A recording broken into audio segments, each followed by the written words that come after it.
بسم اللہ الرحمن الرحیم۔ کشمیر ڈیل کے ساتھ میں ہوں آپ کا میزبان حق نواز مغل۔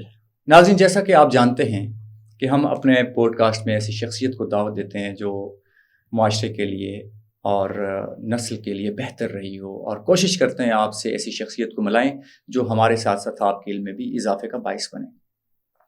اعجاز نعمانی کا ایک شعر ہے کہ میرے بزرگوں کا پیشہ پیغمبرانہ تھا، خدا کا شکر ہے میں بھی پڑھانے والا ہوں۔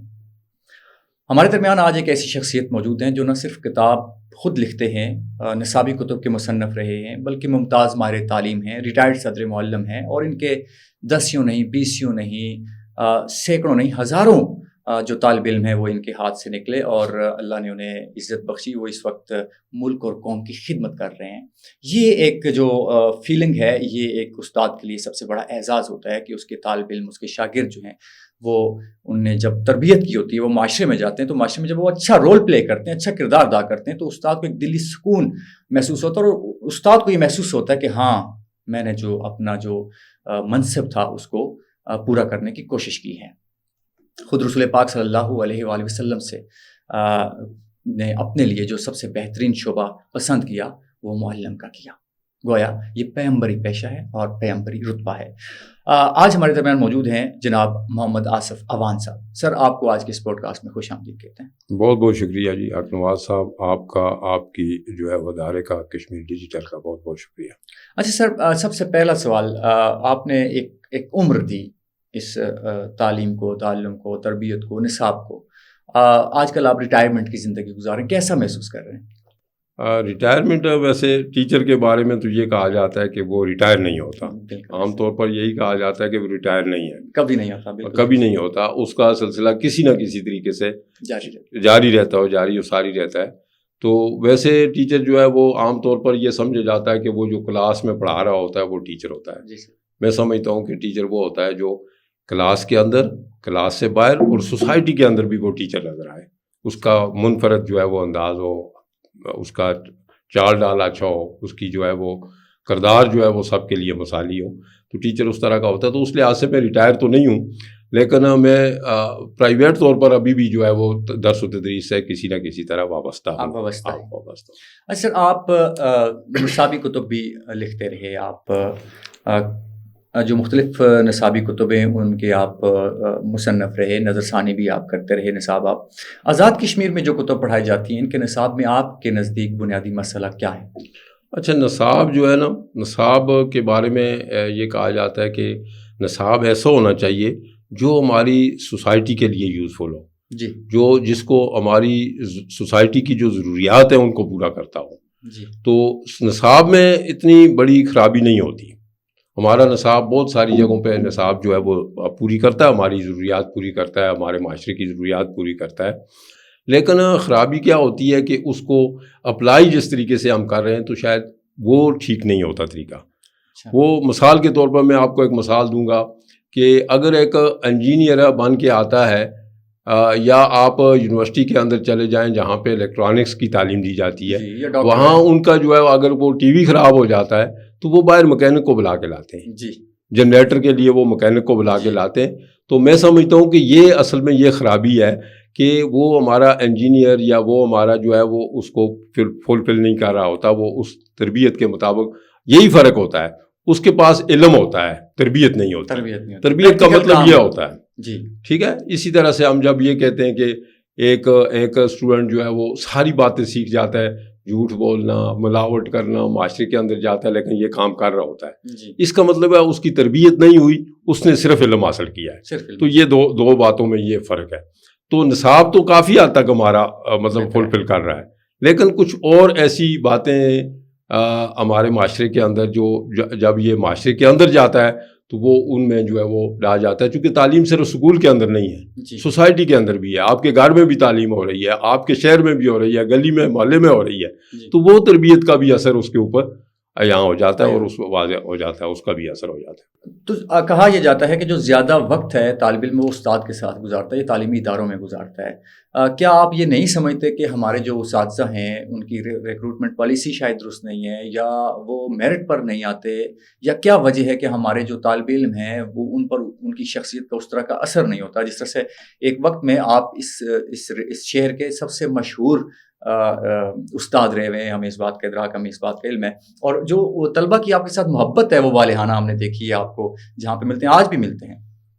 اب اساتذہ کے ساتھ وہ رویہ نہیں رکھتے جو طالب علم ہیں جو اب ایج آئی ہے، اس کی کیا وجہ ہے؟ جو پرانے اساتذہ تھے ان میں کیا ایسی خاص بات تھی جو آج نئے استاد میں نہیں؟ میں سمجھتا ہوں کہ اس میں اساتذہ جو ہیں آج کل جو آپ کہتے ہیں نا میرٹ کی بات، میرٹ پہ بھرتیاں ہو رہی ہیں، کافی عرصے سے 2-4 سال سے ہم دیکھ رہے ہیں کہ میرٹ پہ بھرتیاں ہو رہی ہیں، لیکن اساتذہ کے اندر جو ہے میرٹ پہ بھرتی ایم فل بھی ہو جاتا ہے، پرائمری ٹیچر لگتا ہے، لیکن اس کا ٹارگٹ یہ نہیں ہوتا کہ میں پرائمری ٹیچر ہوں۔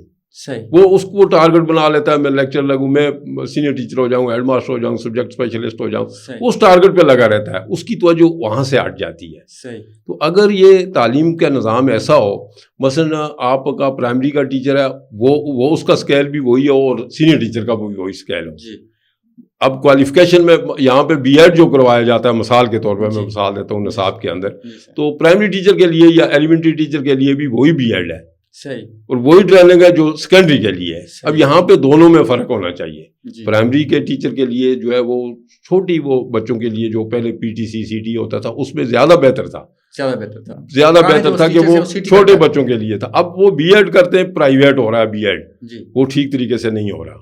اس کے لیے یہ ہے ریگولر ایجوکیشن ہے، ریگولر ایجوکیشن ہے، مطلب وہ کلاسز لیے بغیر جو ہے پڑھ کے امتحان دے رہے ہیں، پریکٹس نہیں ہوتی، بعض ڈگری لے آتے ہیں۔ یہ مسائل، یہ فرق ہوتا ہے اس میں سب سے زیادہ۔ اچھا، اس وجہ سے آپ سمجھتے ہیں کہ بنیادی طور پر طلبہ میں جو گزشتہ چند عرصے سے، گزشتہ کچھ عرصے سے ایک تبدیلی آئی ہے ان کے رویے میں، اس کی بنیادی وجہ کیا ہے؟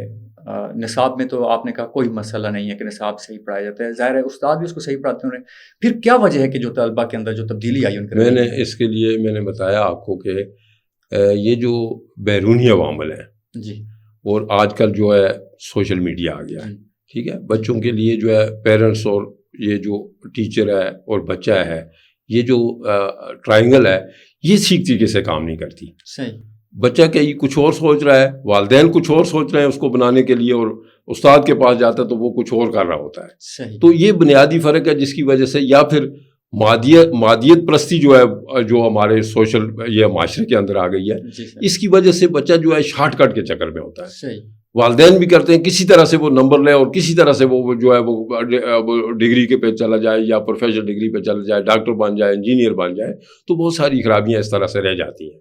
اچھا سر، آپ کیونکہ آپ شاعر بھی ہیں، آپ قومی ملی ترانے بھی آپ نے لکھے، آپ کے طلبہ نے ایوارڈز بھی جیتے آپ کے دور میں اور بہت زیادہ۔ اب کالجز کے اندر، اب اسکولس کے اندر وہ ایکٹیویٹیز کم ہو گئی ہیں، جو نصابی سرگرمیاں تھیں، جو ہم نصابی سرگرمیاں تھیں وہ اب ختم ہوتی جا رہی ہیں، محدود ہوتی جا رہی ہیں۔ 24 اکتوبر کو اس طرح سے نہیں منایا جاتا، 14 اگست کو نہیں منایا جاتا، یوم دفاع کو نہیں منایا جاتا۔ اب وہ چیزیں ایسے، اور بزم ادب اب بالکل جمعے کے دن جو ہوا کرتا ہے وہ ختم ہو گیا ہے۔ یہ اس کی کیا وجہ ہے؟ کیوں ختم ہو گیا؟ یہ سب اسکولوں میں ایسے نہیں ہوا، یہ بہت سارے اسکولوں میں آج بھی ہو رہا ہے۔ جی، اس کی بنیادی وجہ جو ہے نا وہ اس وقت ہے نمبرز کی دوڑ لگی ہوئی ہے، نمبرز کی دوڑ، کہ ہر بچے کی، ہر اسکول کی، ہر ادارے کا کہتے ہیں کہ صرف ایک ہی معیار ہے کہ اس کے بورڈ میں نمبر کتنے آئے ہیں، اس کی کتنی پوزیشنز آئی ہیں، اس کے کتنے بچوں نے A+ لیا، B گریڈ لیا، A گریڈ لیا، وغیرہ وغیرہ۔ تو یہ ہمارا پیمانہ یہ ہو گیا ہے، ہم نے صرف اور کوئی چیز نہیں دیکھنی کہ اس میں سپیکنگ پاور کتنی ہے، اس کی وہ کیا وہ کسی جگہ مقابلے کے امتحان جا سکتا ہے نہیں جا سکتا، صرف جو ہے وقتی جو ہے نمبر گیم پہ ہے۔ تو جو پرائیویٹ سکولز ہیں ان کی وجہ سے کوئی آپ کیا سمجھتے ہیں ریاست میں تعلیم پر بہتر اثر پڑا ہے یا منفی اثر پڑا ہے؟ دیکھیں، پہلا سوال یہ اس کا جواب یہ ہے کہ میں کسی طرح بھی نہیں کہتا کہ یہ بہت بہتر اثر پڑا ہے۔ جی سر، اثر اگر پڑا ہے تو یہ صرف حکومت پہ پڑا ہے۔ حکومت کو بہت بڑی سپورٹ ہے یہ سپورٹ ہے۔ یہ پرائیویٹ ادارے اس وقت آپ ارد گرد گنے، آپ کتنے پرائیویٹ ادارے ہیں اور گورنمنٹ کے کتنے ادارے ہیں، اگر یہ سارے پرائیویٹ بند ہو کے گورنمنٹ میں چلے جائیں تو گورنمنٹ کے لیے کتنے بڑے پرابلم ہو جائیں گے۔ اور کتنے لوگوں کا روزگار، چاہے وہ عارضی روزگار ہے، ٹھیک ہے، وہ دو ٹائم کی روٹی ہی کھاتے ہیں، لیکن بہت بڑا روزگار دے رہے ہیں. تو اس سے فرق ضرور پڑا ہے. اس سے فرق یہ پڑا ہے کہ کہیں پہ وہ کمپٹیشن کا دور آ گیا، کہیں پہ وہ ارننگ کا وہ صاف ظاہر ہے، وہ کسی بجٹ بنائیں گے، چلیں گے، کس طرح سے بنانا ہے، کس طرح سے چلانا ہے انہوں نے. تو یہ جو عوامل ہیں یہ اثر انداز ہوتے ہیں. یہ بچوں کی تربیت کے اوپر اسپیشلی جو ہے وہ بہت زیادہ اثر انداز ہو رہے ہیں. جو ایکٹیویٹیز آپ کہہ رہے ہیں وہ ایکٹیویٹیز اسکول کے اندر، گورنمنٹ اسکول کے اندر گورنمنٹ کی پالیسی ہوتی ہے کہ پہلے سے جب ہم بھی پڑھتے تھے جب، تو 24 اکتوبر کے پروگرام کے حوالے سے بہت پہلے ایک لیٹر آ جاتا تھا کہ فلاں تاریخ کو ہوگا، پی ٹی شو ہوگا، جمناسٹک ہوگا، اس کے علاوہ جو ہے پریڈ ہوگی اور وغیرہ وغیرہ. تو یہ ساری ایکٹیویٹیز اس دوران ہم کرتے تھے. تو بچے جو ہے اس کے لیے تیار رہتے تھے. پھر سپورٹس ہیں، بورڈ کی سپورٹس ہوتی تھی، اس میں جمپ ہوتے تھے، کھیلیں ہوتی تھی. تو اب بھی ہو رہی ہیں، لیکن اب محدود ہو گیا. ایک تو اسکول بہت زیادہ ہو گئے ہیں، اس کو ڈویژن کی سطح تک محدود کر کے اس کو اچھا، جیسے ابھی جو ہے وہ ذکر ہوا ہے کہ 3 بورڈ بنا رہے ہیں. تو میرا خیال ہے جو ہے کہ اب کسی چیز کے اوپر کسی بورڈ کے اوپر، کسی ادارے کے اوپر بوجھ زیادہ ہوگا تو اس کی کارکردگی ضرور متاثر ہوگی. تو اگر بورڈ بن جاتے ہیں اس طریقے سے تو میں سمجھتا ہوں کہ ان کی کارکردگی جو ہے وہ بہت بہتر ہو جائے. اچھا، 3 بورڈ بننے کو آپ سپورٹ کرتے ہیں؟ میں سپورٹ اس لحاظ سے کرتا ہوں، لیکن اس کی شفافیت کے بارے میں مجھے شکوک و شبہات ہے. جی سر. کہ یہ جو ایگزام ہوں گے یا جو ہوں گے ان کی شفافیت کو قائم رکھنے کے لیے ان کی کوآرڈینیشن بہت ضروری ہے. جی سر. مطلب پیپر چیک ہوتے ہیں تو ایلیمنٹری بورڈ جو ہے اس سے ہمارا تجربہ جو ہے وہ ٹھیک نہیں رہا. ٹھیک ہے. یہ ٹھیک نہیں رہا، تو کہیں یہ اس طرح کا بورڈ نہ ہو جائے. تو اس کی کوآرڈینیشن بنا کے اس کو جو ہے وہ چلانا چاہیے. ایک چیز مجھے آپ بتائیں گے کہ یہ جو ابھی بورڈ بنیں گے 3 بورڈ، ہر بورڈ کی 3 پوزیشنز آپ الگ الگ آیا کریں گے؟ جی الگ الگ آیا. یہ تو ڈویژن لیول پہ آیا. ڈویژن لیول پہ آ گیا. ڈویژن لیول پہ بورڈ لیول ہوگا نا، پھر بورڈ لیول کا آ جائے گا. تو یعنی تو پنجاب کے اندر بھی 9 بورڈ ہیں، 10 بورڈ ہیں، فیڈرل میں بھی بورڈ ہے. تو وہ بورڈ پنجاب کے اندر سارے بورڈ کی پوزیشنز ہوتی ہیں. اور یہ تو پھر ایسے بھی ہو سکتا ہے اپنے اپنے ڈویژن والے کو نمبرز دے کے شفافیت نہ ہوئی تو پھر وہ نہیں، شفافیت ہو سکتی ہے، لیکن یہ کہ میں نے کہا نا کہ اگر بورڈ ایک دوسرے کو بھی مانیٹر کرے، بس یہاں کے پیپر جو ہے وہ دوسرے بورڈ میں چلے جائے، مطلب ہاں یہ آپ کے جو ہے وہ جو بوجھ ہے اس کو کم کرنے کے لیے. اچھا سر، آپ سے یہ بات تو مزید بھی انشاءاللہ کریں گے، ہوتی رہے گی. ریٹائرمنٹ کے بعد آپ نے کہا استاد تو کبھی ریٹائر نہیں ہوتا، لیکن دیکھا گیا کہ اکثر جو اساتذہ ہیں وہ سیاست میں ایک اہم رول ادا کرتے ہیں اپنے ریٹائرمنٹ کے بعد. دیکھیں استاد جو ہے اس کو ساری فیلڈ پہ نظر رکھنی چاہیے. جی سر. ٹھیک ہے، وہ بچوں کو پڑھا بھی رہے ہوتے ہیں تو دنیا کے حالات حاضرہ وہ دنیا کو دیکھ رہے ہوتے ہیں، اس وقت کیا ہو رہا ہے، فلسطین میں کیا ہو رہا ہے، یمن میں کیا ہو رہا ہے، انگلینڈ میں کیا ہو رہا ہے، یہ ساری چیزیں دیکھتا ہے تو استاد بھی دیکھ رہا ہوتا ہے. تو اکثر جو ہے ایسے ہوتا ہے، ضرور یقیناً ہوتا ہے کہ لیکن سیاست میں ہر آدمی موجود ہوتا ہے، ہر خاص و عام ہوتا ہے. اگر کوئی یہ کہ میں سیاست سے میرا کوئی تعلق نہیں ہے تو وہ جب ووٹ ڈالتا ہے تو اس کا مطلب اس کا تعلق ہے، اس کا تعلق ہے، وہ جھوٹ بول رہا ہے. تو ہر ایک انسان کا تعلق ہوتا ہے. تو استاد کا بھی تعلق رہے ہیں، جیسے میاں غلام رسول صاحب رہے ہیں، ساق ظفر صاحب رہے ہیں، نقوی صاحب، بہت سارے ہمارے ایسے جو ٹیچر ہی بنیادی طور پر تھے، استاد تھے. اور دیکھیں وہ ٹیچر تھے لیکن وہ ٹائم پاس کرنے کے لیے ٹیچر بنے تھے، معذرت کے ساتھ. وہ یہ نہیں ہے کہ وہ اس لیے آئے تھے. اس وقت حالات ایسے تھے، مطلب وہ مالی حالات بھی ایسے ہوتے تھے ان لوگوں کے تھے کہ وہ اس کو کور کرنے کے لیے وقتی طور پر وہ گئے تھے جب تک ان کی تعلیم مکمل نہیں ہوئی اپنی اس فیلڈ کے لیے. جی سر. تو میرا خیال ہے وہ اس طرح سے نہیں. ہاں ٹیچر ریٹائر ہو کے جو کرتے ہیں تو وہ اتنے زیادہ کامیاب نہیں ہوئے. جی سر. میرے خیال میں وہ جو کوئی MLA نہیں بن گیا، کوئی سیٹوں پہ نہیں چلا گیا، لیکن وہ شوق پورا کرتے ہیں. وہ سر آپ کو کوئی شوق ہے؟ مجھے بھی اس حوالے سے شوق ہے. میں بھی کہتا ہوں کہ سماجی اور سیاسی کام کرنے چاہیے. اگر آپ کی جماعت کون سی ہے؟ جماعت دیکھیں، جماعت ساری جماعتیں، ویسے وہ جب میں ٹیچر ہوتا تھا مجھ سے کوئی پوچھتا تھا، میں کہتا تھا کہ یہ پلے گروپ سے لے کے 10ویں تک ساری جماعتیں میری. ٹھیک ہے. تو اب جو ہے سیاسی طور پر جو ہے میں یقیناً جو ہے وہ پاکستان پیپلز پارٹی کو لائک کرتا. پاکستان پیپلز پارٹی کو لائک کیا. کیا آپ کا کوئی ارادہ ہے اس سے ٹکٹ آپ کو ملے، یا سٹی میں اب دیکھیں اللہ غریق رحمت کرے حنیف اوان صاحب کی فوتگی کے بعد اوان برادری میں ایک گیپ آپ سمجھتے ہیں؟ تو میں سمجھتا ہوں کہ یہ برادری سے یا وراثت سے یہ چیزیں نہیں ملتی. جی سر. یہ ہر انسان کے اندر اپنا ایک ٹیلنٹ ہوتا ہے، اگر وہ اس کے اندر موجود ہوگا تو وہ بغیر اس کے بھی نکل جاتا ہے. بہت سارے لوگ ہیں ایسے جو ہم نے دیکھا ہے کہ اسکول لیول سے جو ہے وہ گئے ہیں، یا یونیورسٹی سے کالجوں سے جو ہے وہ اسٹوڈنٹ پالیٹکس سے جو ہے وہ نکلے ہیں، شیخ رشید جیسے لوگ ہم نے دیکھا. وہ اس طرح سے یہاں بھی بہت سارے لوگ ہیں، جاوید ایوب صاحب ہیں. آپ کو اگر ٹکٹ ملا الیکشن لڑیں گے یا ٹکٹ نہ ملا پھر بھی؟ نہیں، ابھی تو الیکشن لڑنے کا میرا کوئی ارادہ نہیں ہے. ٹھیک ہو گیا سر. سر بہت بہت شکریہ، آپ نے اپنا قیمتی وقت دیا اور ہم سے اظہار خیال کیا. انشاءاللہ دوبارہ آپ کو ضمن دیں گے.